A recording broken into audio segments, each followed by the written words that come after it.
Okay.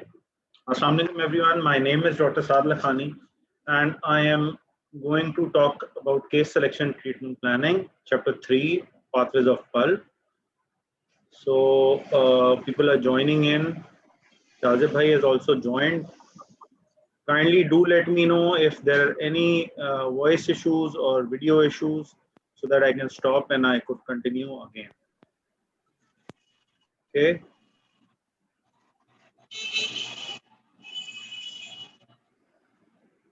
Acha ji. So we have 13 participants. So Jazib Bhai has also joined us. So Jazib Bhai, shall we continue? Shall we start? Yes, Dr. Saad, wait a minute. Let me introduce you to the audience. Sure. Assalamu alaikum, everyone. I would like to thank Dr. Saad Maruf Lakhani for his worthy time. Most of you know him, but just a short introduction of him. He has completed his FCPS training in operative dentistry from Hamdard University, Karachi, and he has cleared all the exams till now in first attempt, including IMM and TOEFL. And I, along with him, are looking forward to part 2 attempt in October. So I have already listened various lectures from him and I've learned a lot. So it's a great opportunity, and I would suggest and recommend you to ask as many questions as much as you can, because it's not only about speaker, it's about audience as well. Okay, I won't waste any more time. I would ask Dr. Saad to continue. Thank you, Dr. Jazim Mehman, for such an elaborative introduction. I hope whatever I talk about in this lecture is very clear. And just a correction, I am in my last 3 months of residency. So inshallah, I'll complete my residency and will be sitting in October. Inshallah. Okay. So the topic today is case selection and treatment planning, chapter number 3, pathways of pulp. So we have 13 participants here, and I'm sure many of you would be appearing for IMM or part whatever. So this is a very important chapter for IMM and for part 2. For IMM, the question number 20 of your exam is usually from this chapter related to geriatric endodontics. They ask about different cases like cardio. If a patient comes to you with cardiovascular disease, how will you be managing him? Or they ask about different kind of. Okay, आवाज कम हो रही है. Yes, Sheikh Zahid. Do let me know if it's clear now. और please update करते रहें अगर कोई भी इशू हो तो. So this topic is important. Question number 20 इधर से ही आता है. जीरियाट्रिक एंडोडोंटिक्स का सवाल होता है, वो आप चेक कर लीजिएगा पास पेपर्स में. अगर एक पेपर का एक सवाल इस छोटे से चैप्टर से निकल रहा है तो मेरे ख्याल से it's worth actually reading it again and again, क्योंकि एक सवाल तो आपका निकल जाएगा इधर से. ठीक है, तो क्या किस तरह का क्वेश्चन आ सकता है इस टॉपिक से? जीरियाट्रिक एंडोडोंटिक्स में नॉर्मली क्वेश्चन बनता है, एक सिनेरियो दिया हुआ होता है कि ये पेशेंट है और इस तरह का उसको कार्डियोवास्कुलर डिजीज है या रीनल डिजीज है या डायलिसिस पे जा रहा है ना. How will you be managing endodontic treatment or restorative treatment with that patient? Today would be mainly talking about endodontic treatment. अगर आपके आप में से किसी को भी कोई भी question है regarding any other restorative treatment, so we can talk about that as well. So this chapter is not a very big chapter.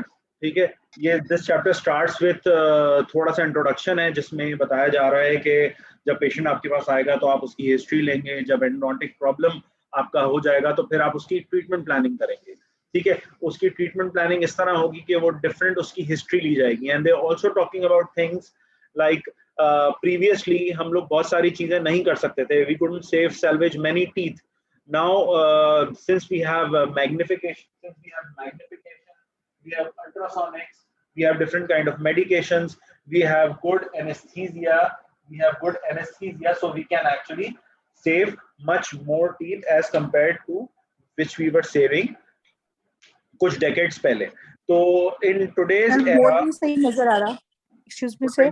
Sir ये बोर्ड क्लियर नजर नहीं आ रहा. हम नोट करना चाह रहे हैं, नजर नहीं आ रहा. बोर्ड क्लियर नजर नहीं आ रहा. अच्छा, ब्लर हो रही है वीडियो. फोकस नहीं हो पा रहा। Now is it visible? अब सर आप visible थोड़ा है? रीड कर दीजिएगा या अपनी साइट पर क्या sure sure sure sure sure, ठीक है। जी सर नजर आ रहा जो भी है मैं मेंशन करूंगा मैं बता के मेंशन करूंगा आपको, ठीक है। तो ऐसा है कि आपने जब एंडोडोंटिक प्रॉब्लम डायग्नोस कर लिया तो अब उसकी आपने ट्रीटमेंट प्लानिंग किस बेसिस पे करनी है आपने ध्यान में रखना है, ठीक है। सबसे पहले तो आपने पेशेंट से कुछ क्वेश्चंस पूछने हैं जिसकी बेसिस पे आप डिसाइड करेंगे कि पेशेंट का स्टेटस क्या है।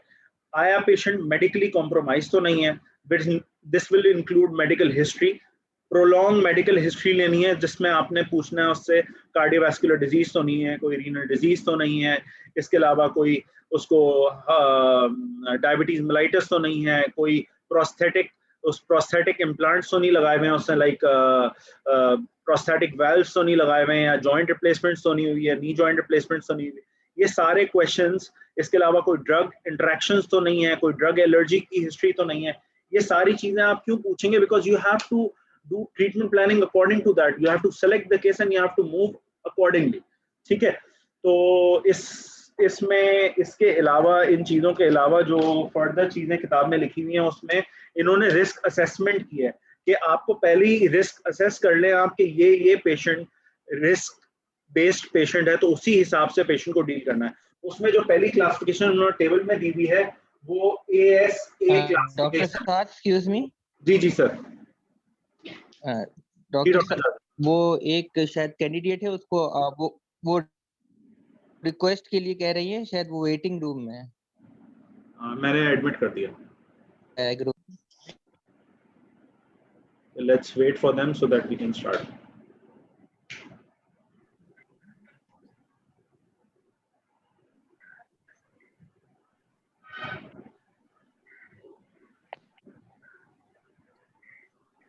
Okay. So जो हमारी पहली रिस्क असेसमेंट है उसमें उन्होंने ASA की क्लासिफिकेशन बताई है, या अमेरिकन एसोसिएशन ऑफ एनेस्थीसियोलॉजिस्ट की क्लासिफिकेशन है।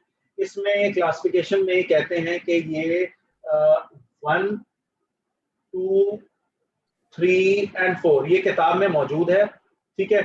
1 में ये कहते हैं कि पेशेंट नॉर्मल है, I hope it's visible, patient normal है, ठीक है। 2 में कहते हैं कि माइल्ड सिस्टमिक डिजीज है, ठीक है। माइल्ड सिस्टमिक डिजीज के साथ इसको ये एक हेल्थ रिस्क फैक्टर है, लाइक आया वो स्मोकर है या आया वो अल्कोहलिक है या ओबेसिटी है, तो माइल्ड सिस्टमिक डिजीज है लेकिन उसका कोई डेली लाइफ पे उसको फर्क नहीं पड़ता, ठीक है।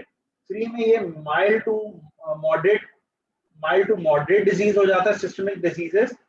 ये भी इनकैपेसिटेटिंग है, लाइक कोई फंक्शन को, आपका कोई फंक्शन को या डेली लाइफ एक्टिविटी को बहुत ज्यादा अफेक्ट नहीं करता, कर सकता है अफेक्ट, ठीक है। 4 में ये कहते हैं कि सीवियर डिजीज है, ठीक है। तो नॉर्मली 1, 2, 3 ये ऐसे क्लास 1, 2, 3 तक आप एंडोडोंटिक ट्रीटमेंट इजीली कर सकते हैं, ठीक है। उसके बाद सिवियर केसेस में you have to be in loop with the physician. In fact, moderate maybe you have to be in the loop in loop with the physician, whereas in severe you have to probably perform treatment in a hospital setup, या फिर patient के physician से आप सारी consent लेकर करें, ठीक है। अच्छा, इस पूरे चैप्टर में जितनी भी कोमॉर्बिडिटीज डिस्कस हुई हैं जो पेशेंट्स के साथ हो रही हैं उसके बारे में हम डिस्कस करेंगे, सॉरी मैं एडमिट कर लूँ उसको। तो उनके बारे में हम डिस्कस करेंगे कि ये इनमें उसमें एक चीज बड़ी कॉमन है in all the diseases, whether it's diabetes mellitus है या वेदर इट्स कार्डियोवैस्कुलर डिजीज है या वेदर रीनल डिजीज है या जॉइंट रिप्लेसमेंट किसी का जॉइंट रिप्लेसमेंट का पेशेंट है, सब में आपने एक बात जहन में रखनी है, you have to take consent patient से भी और उसके फिजिशियन से भी। You have to take consent from the physician. अच्छा, अब पेपर में जब क्वेश्चन आता है ये कि एक कार्डियोवैस्कुलर पेशेंट है, एक हार्ट पेशेंट है, उसका ये स्टेटस है हार्ट का और उसका ये, उसमें आपने मेंशन भी इसी तरह करना है। You start with the history, कि आपने हिस्ट्री लेंगे उसको क्या क्या, अगर patient is well aware about his और हर कार्डियोवैस्कुलर स्टेटस, तो आपने उसके स्टेटस को पहले आपने हिस्ट्री में मेंशन करना है कि we will gonna take history in history we will ask this questions, whether कौन सी medications पे है, medications की history लेंगे. Then you have to, then when you come towards treatment, you have to always write it down कि आपने पहले उसके physician से उसका कंसेंट लेना है या फिजिशियन से पूछना है. इसमें हमारी किताब में भी पेज नंबर 2 पे, जो चैप्टर का पेज नंबर 2 है, उस पे एक लेटर लिखा हुआ है कि वो लेटर लिखा जाता है कि भाई your patient with this condition has come to me for a root canal treatment. Now I will be doing this kind of procedure and this procedure has this prognosis. ठीक है, and this medication would be required. Kindly give information if I can give this medication or you want any alterations and when I can do the procedure. तो हमेशा आप patient को physician से पूछेंगे और physician से पूछने के बाद उसको किस तरह पूछेंगे, लेटर के थ्रू पूछ सकते हैं, थ्रू द पेशेंट के थ्रू पूछ सकते हैं, थ्रू पेशेंट के थ्रू पूछ सकते हैं कि पेशेंट को बोल सकते हैं कि आपको ये मेडिकेशन दिए. तो जब भी ये क्वेश्चन आएगा तो आंसर में आपने एक पॉइंट तो इसी का ही है, समझ लें. एक नंबर तो कंसेंट का ही है और फिजिशियन से पूछने का ही है. ठीक है, ये पॉइंट तो आप ना ही भूलें क्योंकि दिस इज लाइक एनीथिंग, इससे इंपॉर्टेंट कोई भी चीज नहीं है. इनफैक्ट जब आप टोक्स में जा रहे होते हैं, जब आप टोक्स दे रहे होते हैं या पार्ट 2 का वाइवा दे रहे होते हैं, लॉन्ग केस दे रहे होते हैं, तो उसमें कभी कभार होता यह है कि आपके पास पेशेंट पीडियाट्रिक पेशेंट होता है. ठीक है, तो पीडियाट्रिक पेशेंट को आप अगर डायरेक्टली देखना शुरू कर दें, ठीक है, और वो पेशेंट बिलो एज है, अपने डिसीजंस नहीं ले सकता, और आपने उसके आपने आपका जो भी एग्जामिनर उसको नहीं बोला I would like to meet the parent and I would like to ask some questions from the parent, तो आपको वो फेल कर देते हैं एग्जाम में. This has happened before. ठीक है, तो आपने बात जहन में रखनी है पार्ट 2 के हवाले से भी कि अगर कोई बच्चा हो जो कि इतना मैच्योर नहीं है कि उससे सवाल जवाब पूछे जा सकते हैं, तो उसके पेरेंट को हमेशा बुलाना है, उसके पेरेंट से सवाल जवाब करने हैं उसके साथ. ठीक है, और इस हवाले से, जब इस चैप्टर के हवाले से, whenever you are doing such a patient, you have to consult the physician for everything. ठीक है, इसके अलावा मैंने कुछ रिस्क फैक्टर्स बताए थे जो किताब में लिखे हुए हैं कि आपने वो रिस्क फैक्टर्स के हिसाब से हिस्ट्री ऑफ एलर्जीज देखनी है, हिस्ट्री ऑफ ड्रग इंटरेक्शंस देखनी है, पेशेंट से पूछना है पास्ट डेंटल प्रोसीजर क्या हुआ है उसके बारे में पूछना है, कोई प्रोस्टैटिक वेल्व्स तो नहीं लगे हुए, कोई जॉइंट रिप्लेसमेंट्स तो नहीं हुई हुई, पेशेंट की डायबिटीज मेलाइटस की हिस्ट्री क्या है, उसका HbA1c लेवल क्या है, ये सारी चीजें आपने पेशेंट से पूछनी है. इन सारी चीजों के हवाले से ही आपकी ट्रीटमेंट प्लान बनेगा. ठीक है, okay. So next we will move on to a very important topic for exam point of view, which is cardiovascular disease. ठीक है, कार्डियोवैस्कुलर डिजीज. ठीक है, अगर कोई पेशेंट आता है आपके पास कार्डियोवैस्कुलर डिजीज के साथ, ठीक है, तो सबसे पहले तो आपको जहन में रखना है कि ऐसा भी हो सकता है कि पेशेंट को उसकी कंडीशन के बारे में बहुत कुछ ना पता हो. ठीक है, patient might not be aware of everything what's going on, whether the diastolic pressure is, what is the diastolic pressure, ejection fraction क्या है उसका पेशेंट को नहीं पता होगा, आखिरी ECG की रिपोर्ट है क्या नहीं पता होगा, बहुत सारी चीजें, और कुछ पेशेंट्स को पता भी होगा. तो you always have to again be in loop with the physician. ठीक है. सेकेंडली, पेशेंट जो भी कार्डियोवैस्कुलर पेशेंट्स होते हैं वो फिजिकली भी थोड़े से चैलेंज्ड होते हैं और मेंटली भी थोड़े से चैलेंज्ड होता है. तो you always have to keep in mind, आप हमेशा जब आप किताब भर रहे हो अपनी, जब आप आंसर लिख रहे हो उसका, तो जहन में रखें कुछ पॉइंट्स हैं जो हर चीज में आएंगे. You have to give appointments, you have to schedule appointments accordingly. ठीक है, तो हमेशा पहले एक बात क्या हो गई, हमने एक बात कर ली कि फिजिशियन, ठीक है, फिजिशियन से आपने लूप में रहना है. ठीक है, दूसरा अपॉइंटमेंट आपने शेड्यूल करना है देख के. ठीक है, तीसरा इंपॉर्टेंट चीज, अब ये कुछ चीजें हैं जो कि आपको बिल्कुल समझ लें कि अगर आप इसको जहन में रखेंगे तो आपकी डेली जो आप पेशेंट्स कर रहे हैं उसमें भी काम आएगी, एग्जाम पॉइंट ऑफ व्यू से भी काम आएगी. एग्जाम में इसके नंबर होते हैं, जब भी कोई क्वेश्चन बनता है तो उसका खास एक की पॉइंट्स होते हैं जो आपने लिखने होते हैं. अभी भी IIMM का रिजल्ट बहुत अच्छा नहीं आया, ठीक है, तो बहुत सारे पेपर इजी था but result was not good. उसका मेजर रीजन ये था कि क्वेश्चंस वर इजी, तो लोगों ने इजी क्वेश्चंस को अपनी तरह से रिप्लाई करने का किया. पीपल एक्चुअली सारी किताबें उन्होंने भर दी, पूरे 10 पेज भर दिए उसके, लेकिन दे कुड नॉट पास। उन्होंने सब कुछ लिखा होगा, बट रिमेंबर वन थिंग, जब भी कोई भी क्वेश्चन आएगा तो मेरे सुपरवाइजर मुझे हमेशा यही बोलता है कि 1 से 1.5 पेज पे आंसर कंप्लीट हो जाता है, ठीक है। जो पेपर बनाने वाला होता है उसके पास इतना टाइम नहीं होता कि वो 3-4 पेजेस की की लिखे, ठीक है। तो पेपर की जो की होती है वो आपकी 1 से 1.5 पेज पे खत्म हो जाती है। इनफैक्ट मेजॉरिटी क्वेश्चंस की जो की है वो पहले पेज पे ही खत्म हो जाती है, ठीक है। तो कुछ इंपॉर्टेंट पॉइंट्स हैं जो कि ऐसे क्वेश्चंस में होते हैं। तो इन केस कार्डियोवैस्कुलर डिजीज का पेशेंट आया तो सबसे पहला पॉइंट आपने जहन में रखना है कि फिजिशियन को रखना है, ठीक है। दूसरा, अपॉइंटमेंट उसका अर्ली शेड्यूल करना है या अकॉर्डिंग टू द मेडिकेशन करना है, ठीक है। तीसरा ये आ गया कि उसका आपने मॉनिटर करना है ब्लड प्रेशर, ठीक है। चौथा ये आ गया उससे एक हिस्ट्री जरूर लेनी है कि रिसेंट कोई इवेंट तो नहीं हुआ।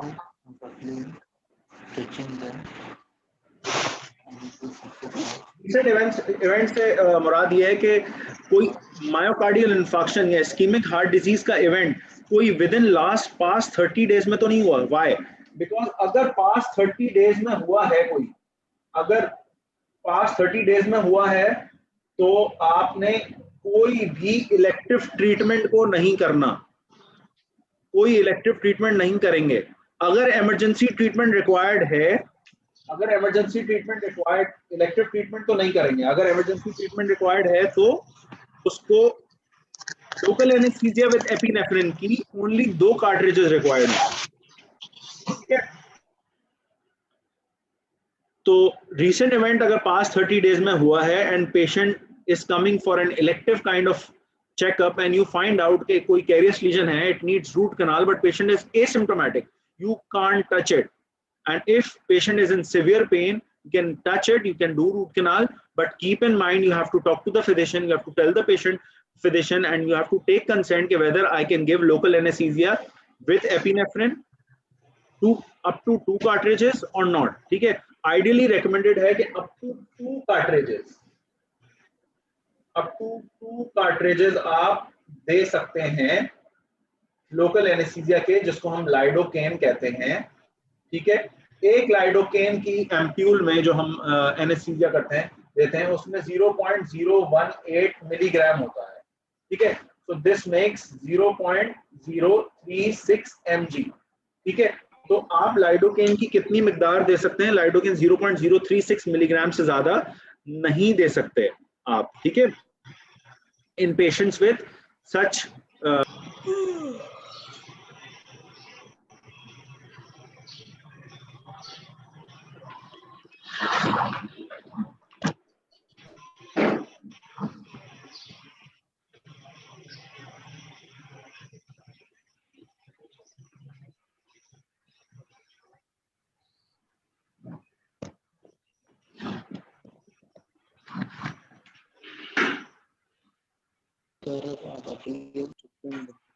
Okay. Am I audible? Am I audible?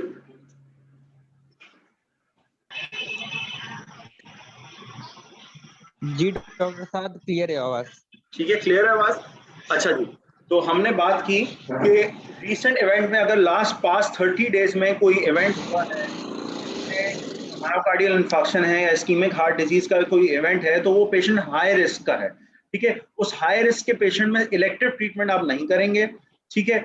और आपने अगर कोई इमरजेंसी ट्रीटमेंट करना है तो फिजिशियन से पहले आपने, कार्डियक फिजिशियन से पहले आपने कंसेंट लेना है, ठीक है। और कंसेंट के साथ आपने उनसे ये भी पूछना है कि मैं क्या लाइडोकेन विद एपिनेफ्रिन दे सकता हूँ कि नहीं दे सकता, ठीक है।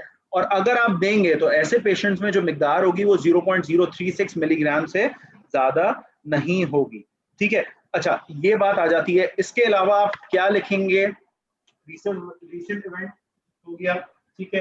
अच्छा, पेशेंट से हिस्ट्री ली, हिस्ट्री में उसने बताया कि उसको या कंजेनाइटल हार्ट डिजीज है या प्रोस्थेटिक वैल्व लगा हुआ है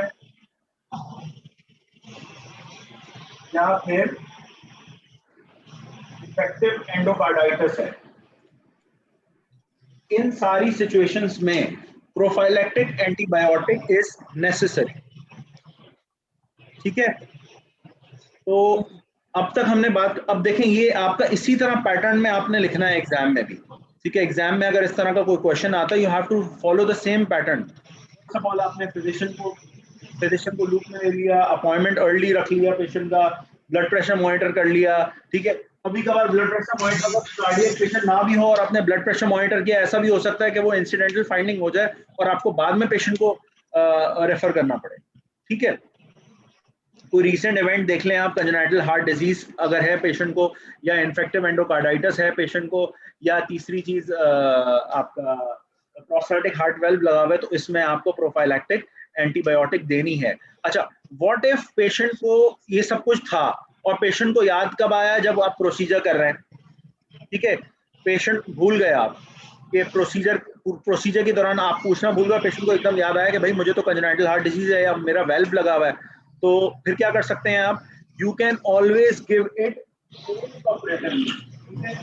post operatively 2 hours with in 2 hours आप इसको ये मेडिकेट कर सकते हैं, आप एंटीबायोटिक्स दे सकते हैं, आईवी दें या आप पेशेंट को ओरल दें, ये आपकी मर्जी है, ठीक है।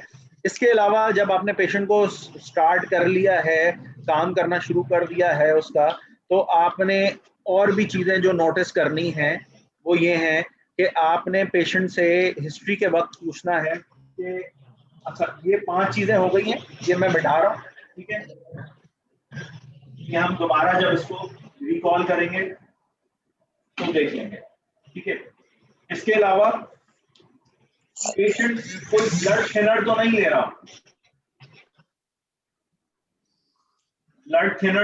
रहा, लाइक वॉरफेरिन, ठीक है। अगर पेशेंट कोई ब्लड थिनर ले रहा है तो आपको क्या देखना चाहिए, आपको कुछ बेसिक चीजें हैं जो हमें मैं ये कहूंगा बचपन से पढ़ाई जा रही हैं, ठीक है, जिसमें पीटी, आईएनआर और एपीटीटी है। जरूरी नहीं है इनकी नॉर्मल वैल्यूज को याद रखना, लेकिन अगर रख भी लें तो कोई हर्ज नहीं है। एपीटीटी की नॉर्मल वैल्यू होती है 30 से 40 सेकेंड, पीटी की नॉर्मल वैल्यू होती है 70 सेकेंड, आईएनआर की नॉर्मल वैल्यू होती है 1 to 2, ठीक है।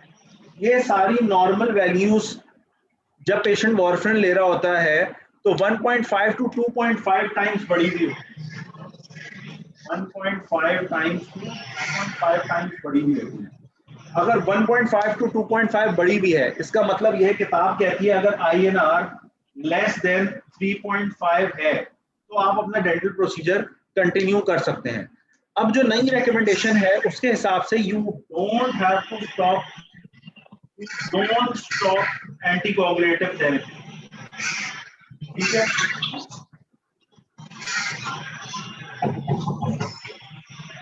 Don't stop anticoagulative therapy, warfarin stop ना करें। आपके कहीं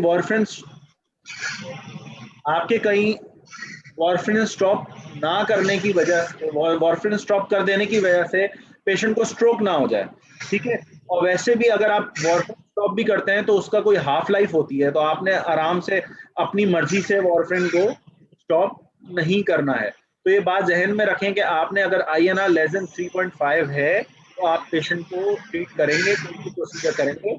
अगर लेस देन 3.5 से ज्यादा है तो you won't treat.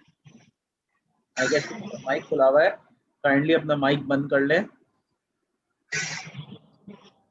I guess Sajjad साहब हैं, आपका माइक खुला हुआ है सर, काइंडली माइक बंद कर लें।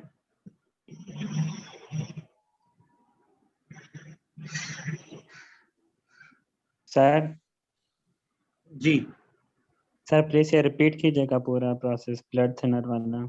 हाँ जी बिल्कुल, मैं रिपीट कर देता हूँ, ठीक है। अच्छा जी देखें, अगर कोई ब्लड थिनर ले रहा है, एंटीकोगुलेंट्स पे है, तो आपने सबसे पहले आपको इतना आइडिया होना चाहिए कि एंटीकोगुलेंट्स का क्या इफेक्ट होता है, क्या रीडिंग्स आप करवाते हैं। तो पेशेंट से आप 3 टेस्ट करवाएंगे, ठीक है। इसमें सबसे इंपॉर्टेंट टेस्ट आईएनआर है, जिसके बारे में पाथवेज ऑफ पल्मोनरी, ठीक है। तो आईएनआर सबसे इंपॉर्टेंट टेस्ट है। आईएनआर की नॉर्मल वैल्यू 1 to 2 होती है, ठीक है। पीटी की वैल्यू, नॉर्मल वैल्यू 70 सेकेंड्स होती है, प्रोथ्रोम्बिन टाइम होता है, और एक्टिवेटेड थ्रोम्बोप्लास्टिन टाइम एपीटीटी जो है वो 30 to 40 सेकेंड्स होता है। ये सब चीजें जब वारफेरिन ले रहा होता है पेशेंट तो 1.5 to 2.5 टाइम्स इंक्रीज होती हैं इनकी वैल्यूज, विच इज नॉर्मल, आप उस पर काम कर सकते हैं।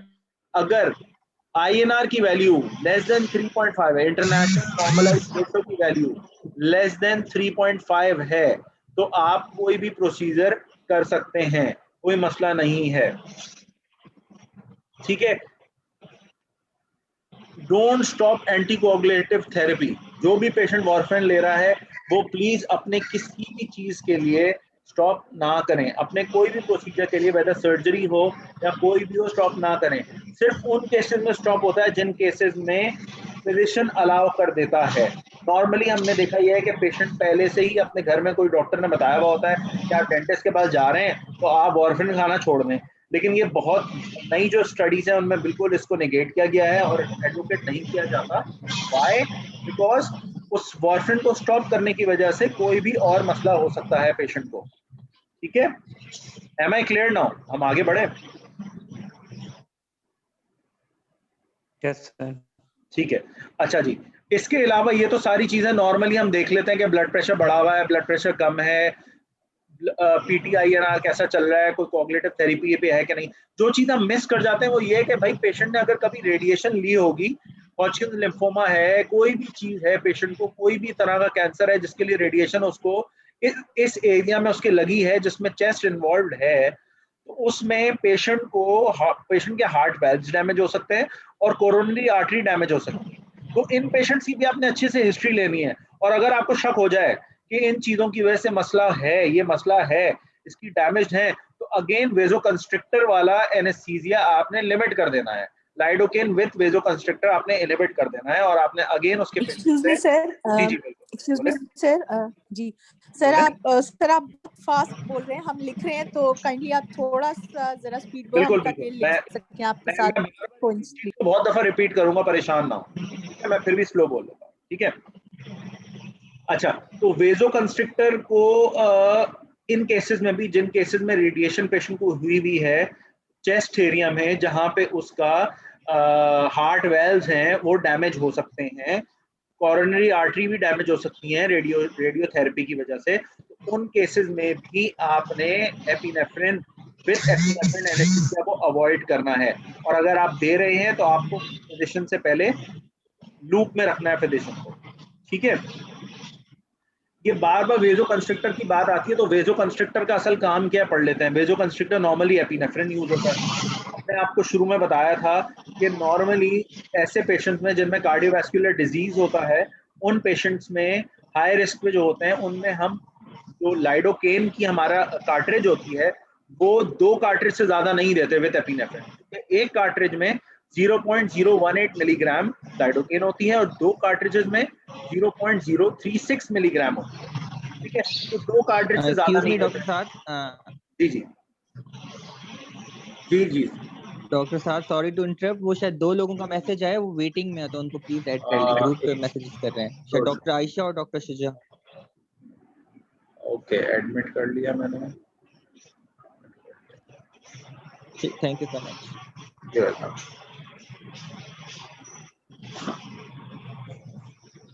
ठीक है, तो हमने जो बात बोली कि भाई ये बात जहन में रखनी है। अच्छा, वेजो कंस्ट्रिक्टर का फंक्शन क्या है?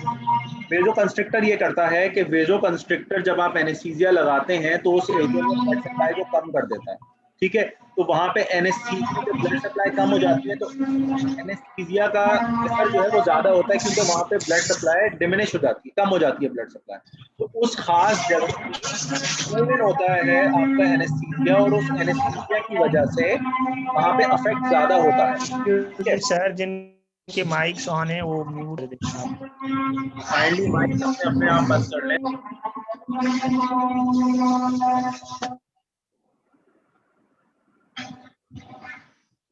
डॉक्टर शैला जाहिद, डॉक्टर बुशरामी, doctor Abdul Rahman and doctor Sajid Sajjad अपने माइक अपने ऑफ कर लीजिए।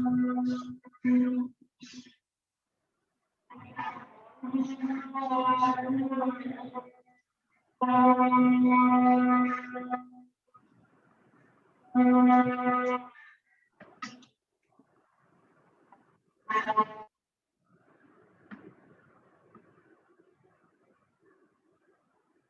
जी, तो अब हम इसको थोड़ा सा समराइज कर लेते हैं, जो जो बातें हमने अब तक की हैं।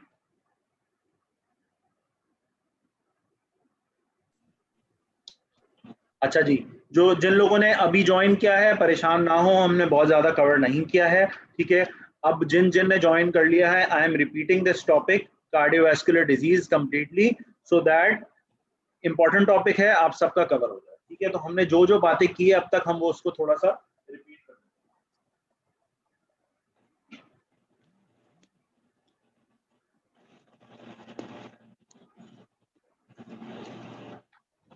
ठीक है। There is a known patient of cardiovascular disease, ठीक है। कार्डियोवैस्कुलर सिस्टम में मसला है, नोन पेशेंट है, ठीक है। आपने जो चीजें नॉर्मली करनी है उसमें आपने इसकी हिस्ट्री लेनी है, ठीक है। आपने अच्छे से इसकी हिस्ट्री लेनी है, आपने कंसिडर करना है कि ये पेशेंट जो है वो इमोशनल और फिजिकल स्ट्रेस में होगा। अब मैं वो बता रहा हूँ कि आपने एग्जाम पॉइंट ऑफ व्यू से अगर आपके पास सवाल आता है तो आपने एंडोडोंटिक ट्रीटमेंट कर रहे हैं, तो आप किन किन चीजों का ख्याल रखेंगे इन पेशेंट्स में। सबसे पहले इन पेशेंट्स का ब्लड प्रेशर आप चेक करेंगे, ठीक है। ब्लड इन पेशेंट्स का आप